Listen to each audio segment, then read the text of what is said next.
आज अपन एक नया टॉपिक चालू कर रहे हैं, डाइजेशन, डाइजेस्टिव सिस्टम या डाइजेशन। इसके आज का जो इसके अंदर जो टॉपिक अपना रहेगा, introduction, introduction of digestive system. Introduction of digestive system में देखो, तो डाइजेस्टिव सिस्टम की स्ट्रक्चर्स है जो वन बाय वन आगे आएंगे, अपन इसको स्टडी करते जाएंगे इसकी, और इसका इंट्रोडक्शन लेंगे। इंट्रोडक्शन इसका क्या है, किस प्रकार से डाइजेशन होता है, किसे कहते हैं, ये सब देखते हैं। इससे पहले अपन इसका एक बार डायग्राम का व्यू देख लेते हैं, किस प्रकार से। देखो, माउथ है, माउथ में कौन सी स्ट्रक्चर्स है, इसके बाद में स्लेवरी ग्लैंड्स है, कितनी स्लेवरी ग्लैंड्स है, थ्रोट है, थ्रोट में कौन कौन से स्ट्रक्चर्स है, लीवर है, गॉल ब्लैडर है, स्मॉल इंटेस्टाइन के कौन कौन से पार्ट होंगे, लार्ज इंटेस्टाइन के कौन कौन से पार्ट होंगे, और रेक्टम। इस प्रकार से पूरी स्ट्रक्चर आपके सामने है। इंट्रोडक्शन के अंदर देखिए, सबसे पहली बात आती है फूड स्टफ। फूड स्टफ, खाद्य पदार्थ। खाद्य पदार्थ या फूड जो स्टफ है, फूड स्टफ की अपन बात करें, खाद्य पदार्थ की अगर अपन बात करें फूड स्टफ्स की, तो ये जो फूड स्टफ्स है होता क्या है, खाद्य किसे कहते हैं, इसका काम क्या है मेन। बहुत इजी क्वेश्चन आ जाता है इस पे। एक तो ये एनर्जी प्रोवाइड करवाएंगे, ऊर्जा। दूसरा, एनर्जी के साथ में ये करते हैं रिपेयरिंग, मरम्मत, मरम्मत करें। तीसरा जी, ग्रोथ, वृद्धि, वृद्धि करना। ये तीन काम है। खाद्य पदार्थ या फूड स्टफ का नाम लेते हैं आप, ये नहीं करेंगे हमें ऊर्जा के लिए हमें भोजन की आवश्यकता होती है, ऊर्जा तो चाहिए, लेकिन उसके अलावा हमारी बॉडी के अंदर रिपेयरिंग और इसके अलावा वृद्धि, ग्रोथ करने के लिए। तो ERG, शॉर्ट में इसको याद रख लें आप, ERG यानी फूड स्टफ का जो मेन फंक्शन है हमारी बॉडी में वो है ERG, एनर्जी का प्रोडक्शन करना, रिपेयरिंग, बॉडी के अंदर डेली जो रिपेयरिंग होती है उसका रिपेयरिंग करना, ग्रोथ करना। एनर्जी, 2 दिन अगर कोई व्यक्ति भूखा रह जाए तो बताओ उसके अंदर एनर्जी कहां रहती है काम करने की, बिल्कुल लेस हो जाएगी। रिपेयरिंग, जैसे मान लो कोई व्यक्ति चल रहा है और चलते चलते गिर गया, हड्डी टूट गई, घर वाले बोलेंगे इसको हल्दी का दूध पिलाओ, खून की कमी हो गई, अनार खाओ, कीवी खाओ। मतलब हमारी बॉडी के अंदर जो नई सेल्स है उनको बनने के लिए, रिपेयरिंग के लिए भी इसकी आवश्यकता पड़ती है, फूड स्टफ की आवश्यकता पड़ती है। सीधा बोल देगा कि भाई कैल्शियम की कमी है तो क्या खाना चाहिए, कैल्शियम के लिए, कैल्शियम के लिए क्या खाएं, ग्रोथ के लिए, ग्रोथ नहीं हो रही है क्या खाएं, एनर्जी चाहिए, फटाफट एनर्जी चाहिए, क्या लें अपन, जूस लें। तो इस प्रकार से इसके 3 फंक्शन होते हैं फूड स्टफ के, एनर्जी, रिपेयरिंग और ग्रोथ। ये फूड स्टफ है। अब फूड स्टफ होता है कौन कौन से, फूड स्टफ में क्या क्या कंटेंट इसके आते हैं वो अपन देखते हैं। फूड स्टफ में 7 प्रकार के फूड होते हैं। अब 7 प्रकार के फूड कौन से, आप अपने अकॉर्डिंग नहीं होंगे आप फूड कि अपन काजू खा रहे हैं फूड है, आलू खा रहे हैं फूड है, नहीं। फूड है, पहला अपन लेते हैं कार्बोहाइड्रेट्स। पहला क्या है साहब, कार्बोहाइड्रेट्स है पहला। Second, fast. सेकंड नंबर पे क्या आ जाएगा, फैट ले लेते हैं, फैट ले लेते हैं। पहला जो फूड कंटेंट है वो है कार्बोहाइड्रेट, कार्बोहाइड्रेट्स आ गया नंबर 1 पर। सेकंड नंबर पे देखिएगा फैट आ गया। थर्ड नंबर पे देखिए प्रोटीन आ गया। फोर्थ नंबर पे अपन ले रहे हैं वाटर आ गया। फिफ्थ नंबर पे ले रहे हैं मिनरल्स आ गया। सिक्स्थ नंबर पे अपन ले लें विटामिन आ गया, विटामिन आ गई। और 7 नंबर पे आता है फाइबर, फाइबर। अब ये फाइबर क्या है इसकी भी अपन बात कर लेते हैं। इसको एक नाम और कहते हैं, रफेज कहते हैं, रफेज, रफेज, वृक्ष या पादप रेशे, पादप रेशे। अब ये अपने फूड कंटेंट होते हैं 7, हमारे भोजन के अंदर 7 कंटेंट है। अब देखिए ये जो सातों कंटेंट है इन्हीं के साथ में हमारा जो प्रोसेस है वो भी हो जाएगा। हमारे बॉडी के अंदर ये जो फूड कंटेंट है, ये 7 फूड कंटेंट है, आपने देख लिया। अब देखिए स्टेप्स ऑफ डाइजेस्टिव सिस्टम के अंदर जो होने वाली है, पहला होता है इंजेशन। इंजेशन फूड को ग्रहण करना, बाय विच किस मेथड से एनिमल्स है वो फूड को इनटेक करता है, उसे इंजेशन कहते हैं। सेकंड इंजेशन के बाद में होगा डाइजेशन। डाइजेशन उस जो कॉम्प्लेक्स फूड मटेरियल है, जटिल फूड है, उसका किस प्रकार से अपन ब्रेक डाउन करेंगे, सिंप्लीफाई करेंगे। तीसरा पॉइंट है, इसके बाद में होगा एब्जॉर्प्शन। एब्जॉर्प्शन एब्जॉर्प्शन के बाद में आएगा, एब्जॉर्प्शन के बाद में आएगा एसिमिलेशन। इनको लेंगे वन बाय वन लेंगे सभी को शॉर्टली। एसिमिलेशन, एसिमिलेशन के बाद में पांचवा जो स्टेप आएगा वो आएगा इजेशन। इजेशन, ये 5 पॉइंट है, दोबारा से अपन इनको देख रहे हैं वन बाय वन। सबसे पहले होगा egestion, food intake, intake of food, भोजन को ग्रहण करने की जो विधि है वो किस प्रकार से है, जैसे अपन खाने को अपने हाथ से स्पून से किस प्रकार से इंटेक करते हैं, जैसे जो कैटल से सीधा अपना मुंह फूड पर डाल लेते हैं, तो ये इंटेक ऑफ स्टाइल होती है, भोजन को किस प्रकार से इंटेक करते हैं। इसके बाद में आता है डाइजेशन। डाइजेशन क्या, डाइजेशन क्या बताएंगे साहब आप डाइजेशन को? डाइजेशन किसे कहते हैं? डाइजेशन ये आपका फूड है, फूड फूड स्टफ है। फूड स्टफ कहां मिलेंगे? फूड स्टफ क्या हो जाएगा? एब्जॉर्बेबल फॉर्म या सिंपल मटेरियल या अवशोषणीय पदार्थ। फूड स्टफ है वो मैकेनिकल मेथड्स और बायोकेमिकल और एंजाइमेटिक मेथड्स। यानी जो कॉम्प्लेक्स फूड मटेरियल है वो मैकेनिकल मेथड्स, मैकेनिकल यांत्रिक विधि से दांतों से चबाएंगे अपन उसको, उसका मेस्टिकेशन करेंगे, उसको चबाएंगे अपन दांतों से, उसका मेस्टिकेशन करेंगे, मैकेनिकल। बायोकेमिकल मेथड्स, हमारी बॉडी के अंदर जो वाटर है, HCl है, ये सब सब्सटेंसेज है, एंजाइम्स है, ये सब मिलकर उसका ब्रेक डाउन करेंगे।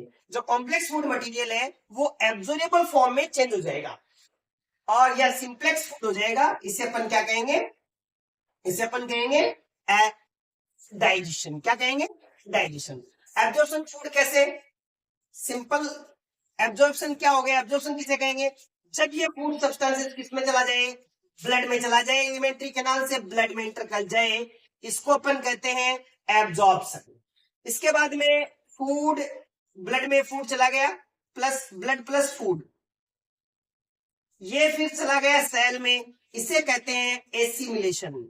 यानी जो कंटेंट ऑफ फूड है वो सेल के अंदर चला जाए, इसे अपन कहते हैं एसिमिलेशन। एसिमिलेशन। और फिर अनडाइजेस्ट फूड है, अनडाइजेस्ट फूड वो आउट फ्रॉम बॉडी, इसे कहते हैं इजेशन। क्या कहेंगे? इजेशन। बहुत सिंपल है, फूड है, फूड का मैकेनिकल, बायोकेमिकल, एंजाइमेटिक ब्रेकडाउन हुआ, फूड एब्जॉर्बेबल फॉर्म में कन्वर्ट हो गया, एलिमेंट्री कैनाल्स के अंदर फूड का डाइजेशन हुआ और सीधा एलिमेंट्री कैनाल से ब्लड में चला गया और ब्लड के साथ में मिक्स हो गया, इसे कहते हैं एब्जॉर्प्शन। 2 स्टेप पूरी हो गई, 3 स्टेप पूरी हो गई, इंजेशन, डाइजेशन, एब्जॉर्प्शन। फिर ये कंटेंट ब्लड के साथ में हमारी बॉडी की सेल्स के अंदर चला जाएगा और वहां पर ये काम आएगा, एनर्जी का प्रोडक्शन करना है, पदार्थों का सिंथेसिस करना है, जो भी है, इसे कहते हैं एसिमिलेशन। फिर बाद में एलिमेंट्री कैनाल के अंदर जो फूड पड़ा है उसको अपन एक स्टूल के रूप में, फेसी के रूप में, विष्टा के रूप में बॉडी से बाहर कर देंगे, इसे इजेशन कहते हैं, उत्सर्जन, यानी विष्टा उत्सर्जन कहते हैं, विष्टा को बॉडी से बाहर कर दिया जाएगा। तो इस प्रकार से ये आपके समझ में आ गया है सिमुलेशन क्या होता है कि डाइजेस्ट फूड है वो सेल का पार्ट बन जाता है। एब्जॉर्प्शन का मतलब होता है एलिमेंट्री कैनाल से फूड ब्लड में आ जाता है।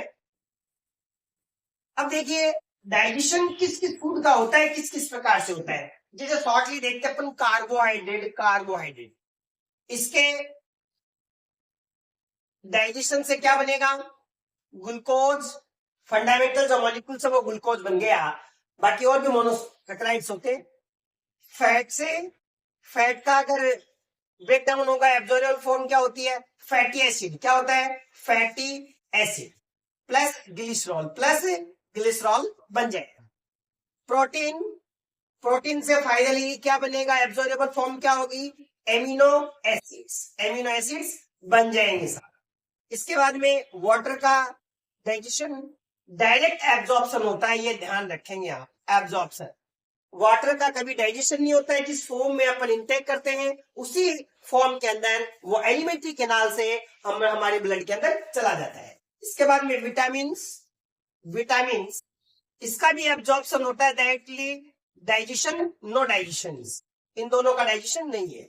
इसके बाद में अपना आता है मिनरल्स के अंदर भी क्या होगा, डायरेक्ट एब्जॉर्प्शन होगा।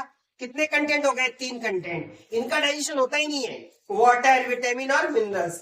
थर्ड पॉइंट आता है रफेज या फाइबर, रुक्स कहते हैं हिंदी में, फाइबर, प्लांट फाइबर। इसका no digestion, very partially digestion होता है, बहुत कम मात्रा में डाइजेशन होता है इसका, बहुत कम। No digestion, no absorption, no assimilation, तीनों ही नहीं होते हैं। लेकिन फिर भी जो प्लांट फाइबर है, जिसको अपन सलाद कहते हैं, खाने के लिए सलाद काम में ले रहे हैं अपन, वो अच्छा होता है बॉडी के लिए, फाइबर। इसका नहीं तो डाइजेशन होगा, नहीं एब्जॉर्प्शन होगा, नहीं एसिमिलेशन होगा। अब देखिए यहाँ पर ये कंटेंट ऑफ फूड्स पूरे हो चुके हैं, अपना इंट्रोडक्शन हो चुका है इसका। अब टाइप ऑफ डाइजेशन और ले लेंगे अपन। लेकिन एक बार फाइबर्स का अपन देखें कि इसका बेनिफिट्स क्या है। फाइबर्स हमारी जो डायबिटिक प्रॉब्लम है इसको रिड्यूस करता है, बॉडी वेट को रिड्यूस करता है। इसके अलावा हमारे बॉडी के अंदर कॉन्स्टिपेशन यानी कब्ज है, इसके एलिमेंट्री कैनाल में कब्ज रह रही है, स्टूलिंग प्रॉपर नहीं आ रही है, विस्टा प्रॉपर नहीं आ रही है, कब्ज हो रही है, तो उसके अंदर भी जो प्लांट फाइबर है बहुत इंपॉर्टेंट रोल प्ले करता है। क्यों करता है, ये हमारे डाइजेस्टिव जूस की जो क्वांटिटी उसको बढ़ा देता है। डाइजेस्टिव जूस की क्वांटिटी बढ़ जाएगी तो डाइजेशन प्रॉपर वे में होगा। ये फाइबर्स का काम, रफेज कहते हैं इसको, रफेज। अब इसके बाद में अपन ले रहे हैं टाइप ऑफ डाइजेशन। क्या ले रहे हैं साहब, टाइप ऑफ डाइजेशन ले रहे हैं। डाइजेशन 2 प्रकार से होता है, एक तो होता है इंट्रासेलुलर और एक होता है एक्स्ट्रा सेलुलर। 2 प्रकार के होते हैं डाइजेशन, एक तो इंट्रासेलुलर और एक extra cellular digestion. Intracellular digestion का जो मीनिंग है वो होता है सेल के अंदर, विद इन सेल के अंदर डाइजेशन होना, सेल के अंदर ही फूड का डाइजेशन होता है। तो ये किसमें होगा, प्रोटोजोआ, सिलिंट्रेटा, पोरीफेरा, इन एनिमल्स के अंदर, सेल के अंदर फूड का डाइजेशन होता है। इसे कहते हैं इंट्रासेलुलर डाइजेशन, अंतःकोशिकीय पाचन। और अंतःकोशिकीय पाचन के अंदर कौन सी मैकेनिज्म काम में आएगी, कौन सी, फैगोसाइटोसिस और पिनोसाइटोसिस मैकेनिज्म काम में आती है, जिसको भक्षाणुनाशक कहते हैं या तरल का पयन है। एक्स्ट्रासेलुलर डाइजेशन का मतलब है out of cell digestion, out of cell के बाहर डाइजेशन होना। सेल के बाहर डाइजेशन होने का मतलब कहां होगा, एलिमेंट्री कैनाल में डाइजेशन होगा। आहार नाल के अंदर होने वाला जो डाइजेशन है वो कहलाता है एक्स्ट्रा सेलुलर डाइजेशन। तो ये इंट्रोडक्शन है। अब एक बार अपन इस पे थोड़ा सा फोकस कर लेते हैं डायग्राम में, फिर जैसे जैसे अपने जो सेगमेंट्स आएंगे, माउथ में डाइजेशन, स्टमक में डाइजेशन, इंटेस्टाइन में, वो अपन ले लेंगे। सबसे पहले देखिए आप माउथ के अंदर यूला होता है। यूला है वो फूड को अपने इंटरनल नासा छिद्र, अपन करते हैं, ओपन करते हैं बक्कल कैविटी, तो उसके ऊपर एक लटकी हुई घंटी की जैसी एक मस्कुलर रोड होती है जो फूड को कहां नहीं जाने देगी, इंटरनल नॉस्ट्री, अंतः नासा छिद्र के अंदर नहीं जाने देगी। कई बार खाना खाते हैं और खाना खाते इम्बेलेंस हो गया तो खाना हमारी नाक में चला जाता है बक्कल कैविटी से, तो उसको जाने से कौन रोकता है? यूवला रोकता है, यूवला।